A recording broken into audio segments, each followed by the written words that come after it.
You may have heard about the Quran's idea of paradise being 72 virgins, and I promise I will come back to those virgins.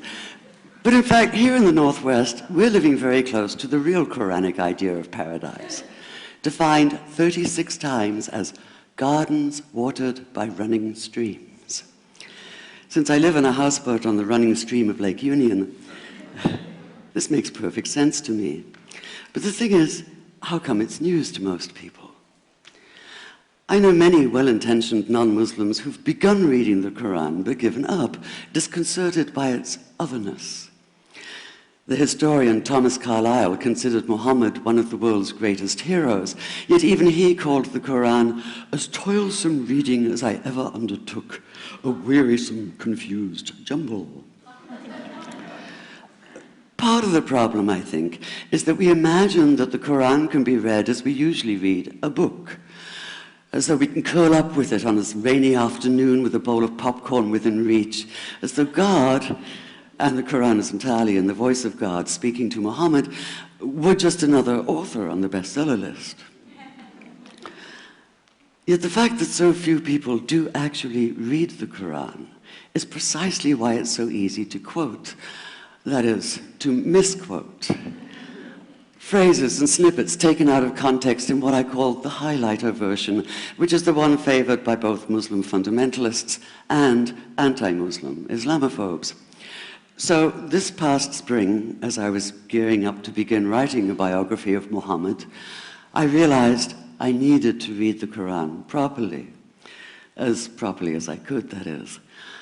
My Arabic's reduced by now to wielding a dictionary, so I took 4 well-known translations and decided to read them side by side, verse by verse, along with a transliteration and the original 7th century Arabic.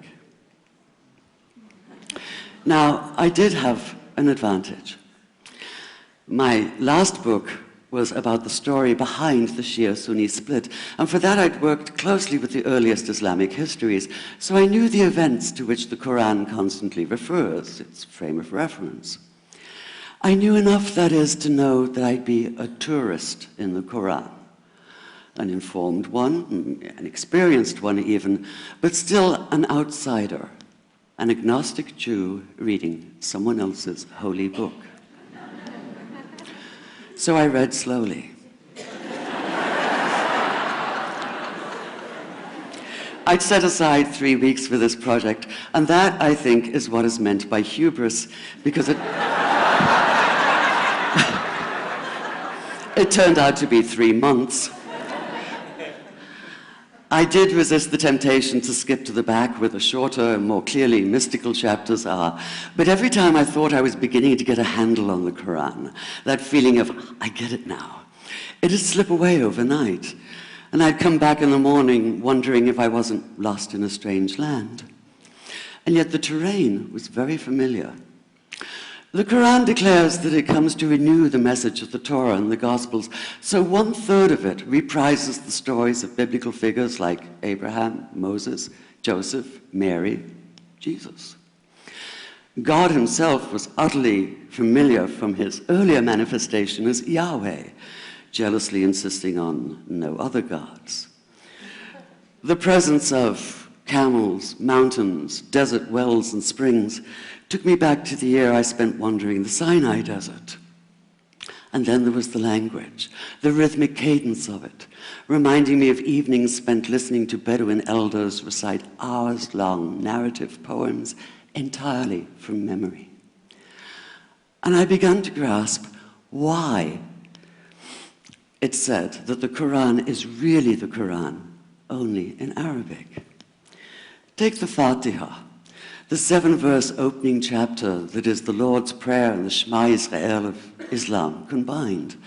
It's just 29 words in Arabic, but anywhere from 65 to 72 in translation. And yet the more you add, the more seems to go missing.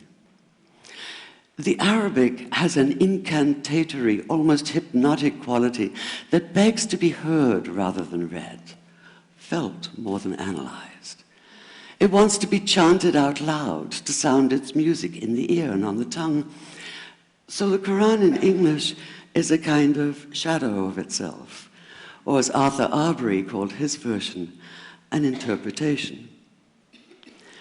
But all is not lost in translation. As the Quran promises, patience is rewarded, and there are many surprises. A degree of environmental awareness, for instance, and of humans as mere stewards of God's creation, unmatched in the Bible.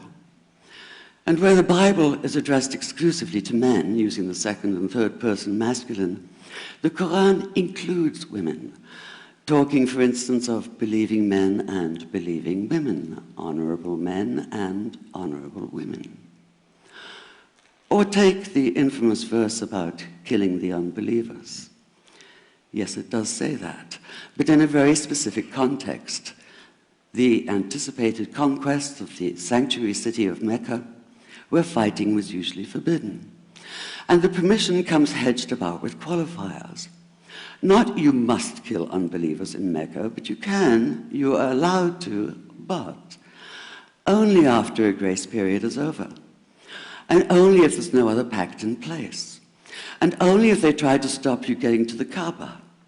And only if they attack you first. And even then, God is merciful, forgiveness is supreme, and so, essentially, better if you don't.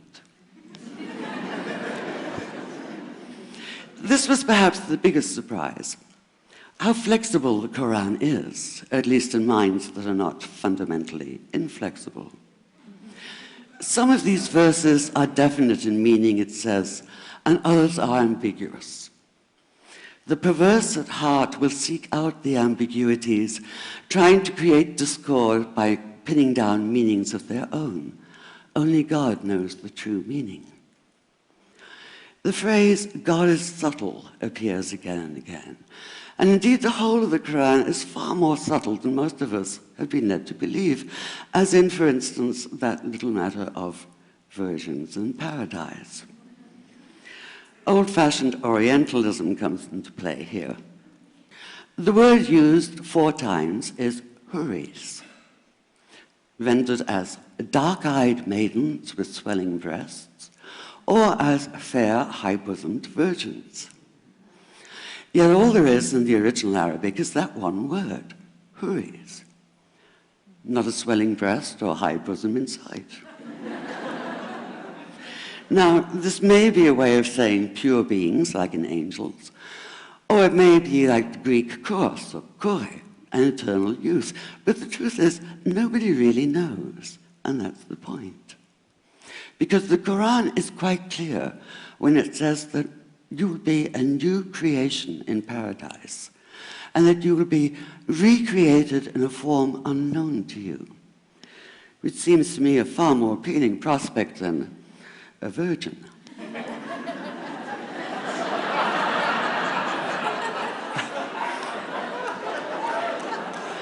And that number 72 never appears. There are no 72 virgins in the Quran. That idea only came into being 300 years later, and most Islamic scholars see it as the equivalent of people with wings sitting on clouds and strumming harps. Paradise is quite the opposite. It's not virginity, it's fecundity, it's plenty, it's gardens watered by running streams. Thank you.